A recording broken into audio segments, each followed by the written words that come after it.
Have you reached that empty space? The silence that descends when the people you counted on, your friends, your mentors, your support system, look the other way. When the world, with all its noise, suddenly goes quiet for you alone. When the door you expected to open slams shut. In that moment of absolute isolation, when the ache of betrayal settles in, a whisper enters your heart. You have been abandoned. But understand this.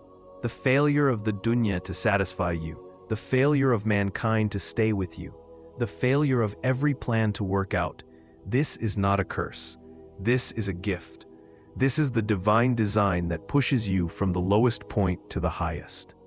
Because in that desolate space, a vacuum is created, and there's only one presence left to fill it: Allah.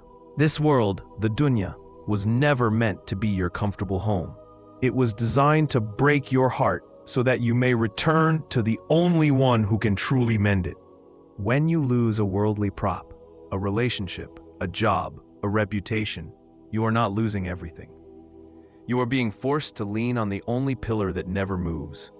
This is the moment Allah is calling you to a profound transformation, a self you could never have imagined. The transformation is not a coincidence. It is a contract built on 3 conditions. You must recognize that your abandonment by people is simply the rearrangement of destiny by the controller, Al-Wakil. When you place your full trust in Allah, you shift your dependency from flawed creation to the perfect creator. It means accepting that what was taken from you was necessary to clear the path for what is coming.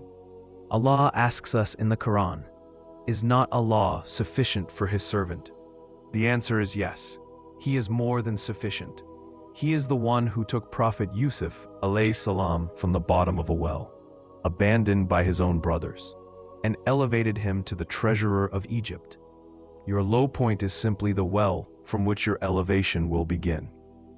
This transformation will not be immediate. It requires sabr, not just passive waiting, but active endurance with faith.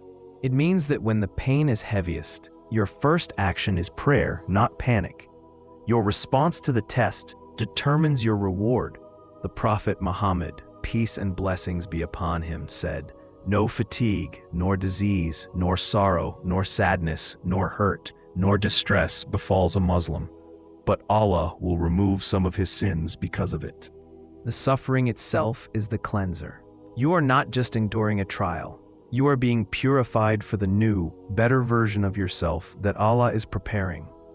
Remember the promise, repeated for certainty, "For indeed with hardship will be ease. Indeed with hardship will be ease." The ease is already present with the hardship. The greatest transformation happens in your deen. When the distractions of the world leave you, you must fill the void by actively seeking Allah's guidance. This means praying your salah with full attention, reading the Quran not just for recitation, but for instruction, and making dhikr your fortress against the whisperings of shaitan. This is the only path to becoming something you have never imagined, a servant who is close to his Lord. You see, if people had stayed, you might have become complacent. If things had worked out perfectly, you might have forgotten where the true power lies.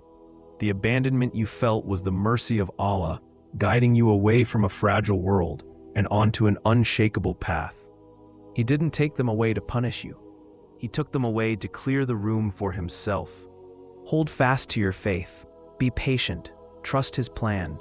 The person you will become on the other side of this trial, purified, strong, and reliant only on Allah, is worth every single tear you have shed.